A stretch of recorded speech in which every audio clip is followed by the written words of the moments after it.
What's up, Earth's mightiest subscribers? It's Blerd without fear. Welcome back to the channel. Alright, today's video we're going to be talking about Marauders number 4 by Steve Orlando and Eleonora Carlini, and in this video I'm going to be talking about the original mutants of Earth that existed billions of years before the House of X, and why the Shi'Ar Empire are trying to keep the secret of their existence from everyone in the universe, including themselves, and why the mutant tempo, taking the Marauders back in time to find those original mutants, opens the doorway to the age of apocalypse. You can't see me, you Stevie, wondering how I reach more evolutions than Evie and make it look easy.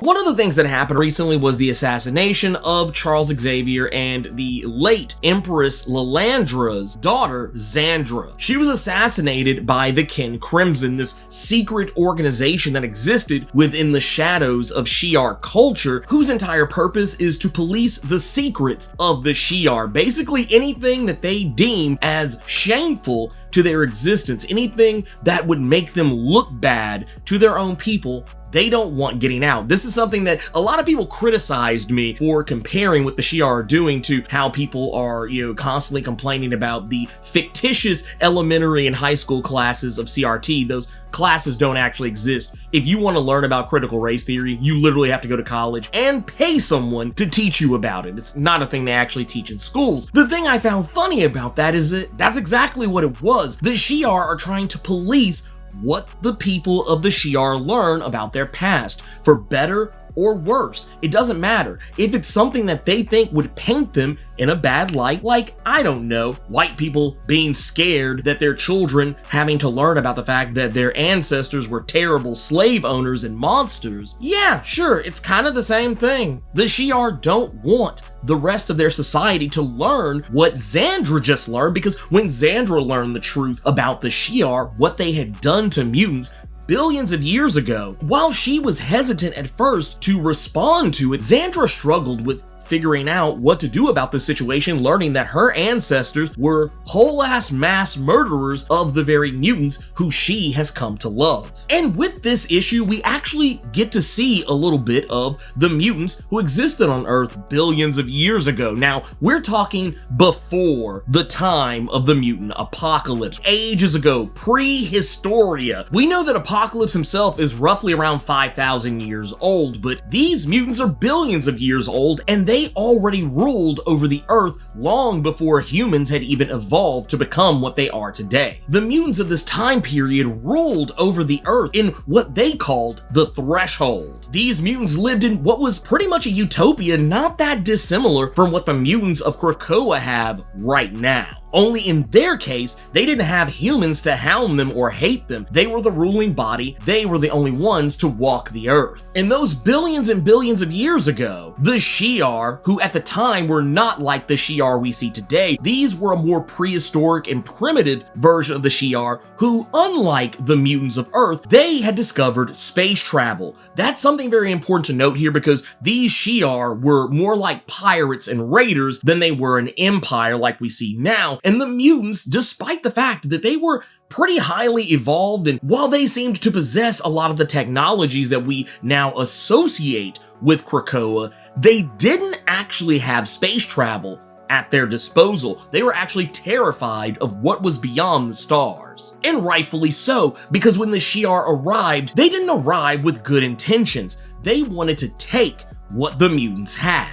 They wanted to pillage and plunder the mutants of Earth, and the mutants of Earth didn't budge. These mutants fought back against the Shi'Ar, who at the time were a far more frail race than what we see today. They were not as evolved as they are now, so it was even easier for the mutants to take them down than it even would be today. Right now, most any mutant with at least a half-ass decent power, and maybe even a little bit of fighting prowess, can hold their own against the Shi'Ar. Now, granted, the better the Shi'Ar warrior, the harder it's going to be for the mutant. But mutants on the whole, their powers usually tend to give them a very high advantage against the Shi'Ar, and that was the case here. The mutants even had their own version of the X-Men even back then. 5 champions that the Threshold put together to defend their people against the Shi'Ar Raiders. And just those 5 alone, they laid waste to an entire armada of Shi'Ar berserkers. This is essentially what the Shi'Ar refer to as the first blood spilled. Initially, when we got wind of this information, my idea was that the Shi'Ar just came down and completely decimated the mutants without any chance of putting up an opposition. But that's actually not the case.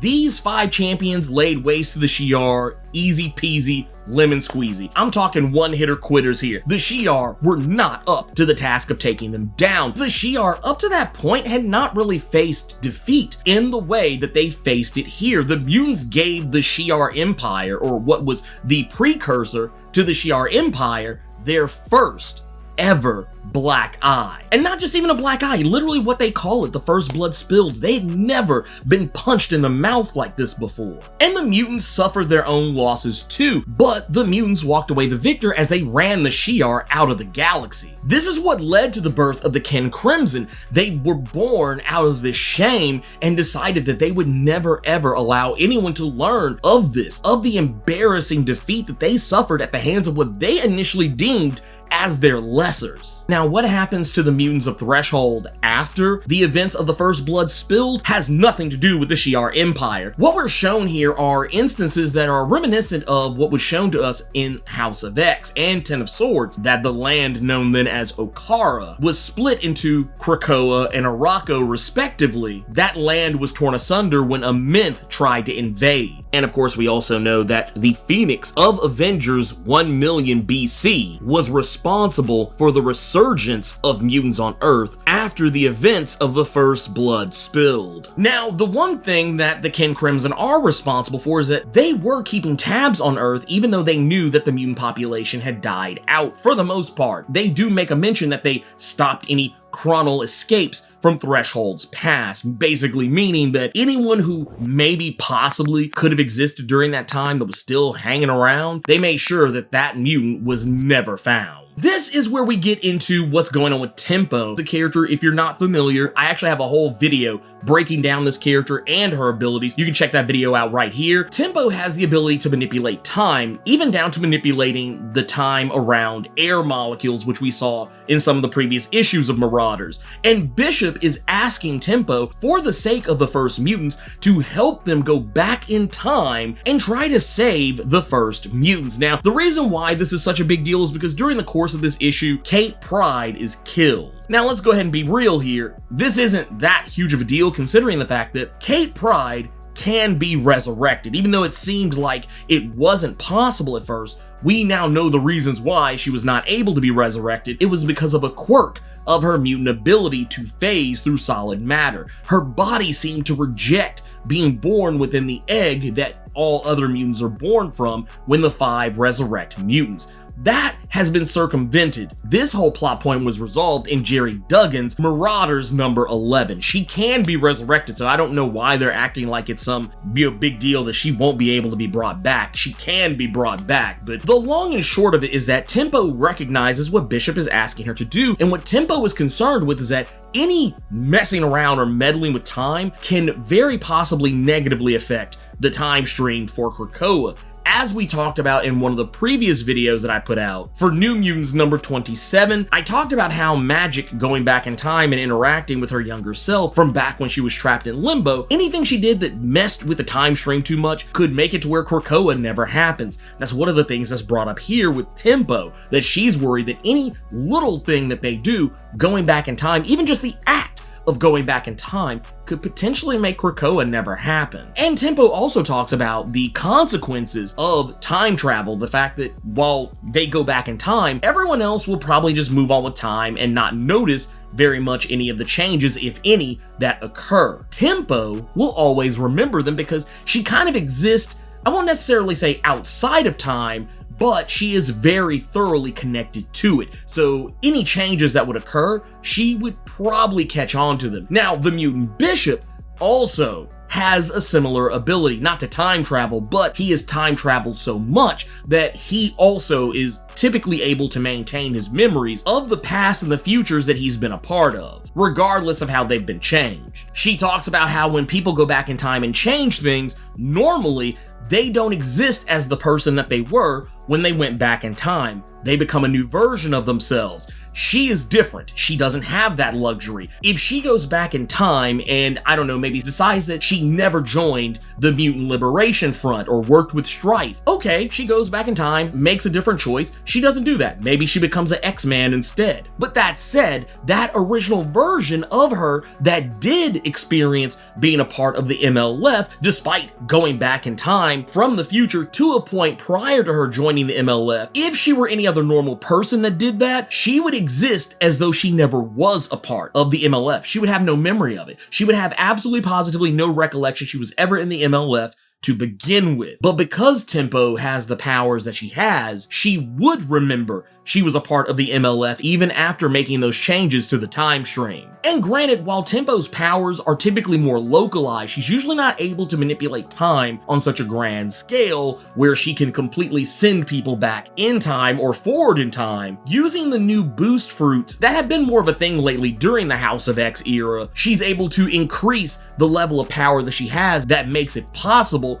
for her to send all of the Marauders back. And what they're gonna do is they're gonna try and make it all the way back to billions of years ago. But what ultimately winds up happening is they don't really go back that far. What they wind up doing is going back to a time just shortly after the Age of Apocalypse. This is roughly around X-Men Prime #1 that came out back in 1995. The reason why I say this is because they wind up on what was originally Magneto's base of operations out in space called Avalon. And the reason why we know for a fact that this is tied to the Age of Apocalypse is because there's a certain character who was on that base who came from the Age of Apocalypse around that time frame. And that's the character Nemesis, or as he was known back then, Holocaust. He'd done some reverting back and forward by changing his name because it was a very problematic name to be using considering what the actual Holocaust is, and then also on top of that depicting him as a very terrible person, which I guess is par for the course. But it seems like even though they had retconned his name and then changed it back, it seems like Steve Orlando has put it back to being Nemesis, as the character even says himself in this issue that he's going to kickstart the Age of Nemesis. This actually goes all the way back to a certain fight scene during that time frame where he wound up killing some of the acolytes at the time who were working under Exodus. And if this is the case, if they're back around roughly this time frame, this means we might even get to see a slightly younger version of Exodus pull up in this issue. So I don't know how deep Steve Orlando is going to lean into the Age of Apocalypse shenanigans in this story arc, but I do feel like it would be a waste to not do something with the Nemesis character. It's starting to make me wonder what other things could they potentially fall prey to. Do they try and jump again and wind up stuck in the time period of the Legacy virus? Or do they go back to the time where Madeline Pryor tried to unleash the Legion of Demons in Inferno upon the Earth? Or do they go even further back and wind up getting mixed up in some of the things we saw mentioned earlier? Not just the first blood spilled, but also the incident with the prehistoric version of the Phoenix? Or do they wind up running afoul of the Amenthi Horde that ended up splitting Okara into Krakoa and Arakko? What happens with all this? There are a lot of implications that can happen here. Granted, I think the stuff with Nemesis won't matter quite as much because that version of the character comes from a completely different Earth anyway, Earth 295, so I don't think messing with him is going to change a whole heap of a lot. But if they go back any further and actually do succeed getting back to the first blood spilled, who's to say what will and will not be affected? But anyways, if you want to know more about some of the early days of mutants, check out my playlist up here where I talk about Ten of Swords, as well as some of the events that happened throughout the course of that series that reveal the history of mutants in the Marvel Comics universe prior to the creation of the X-Men. And if you want to know more about how Kate Pryde struggled with being resurrected in an era of X-Men where death is cheap and resurrection is free, check out this playlist down here and learn all about that. In the meantime, let me know what you thought about Marauders #4. Keep it plus ultra and sound off in the comments.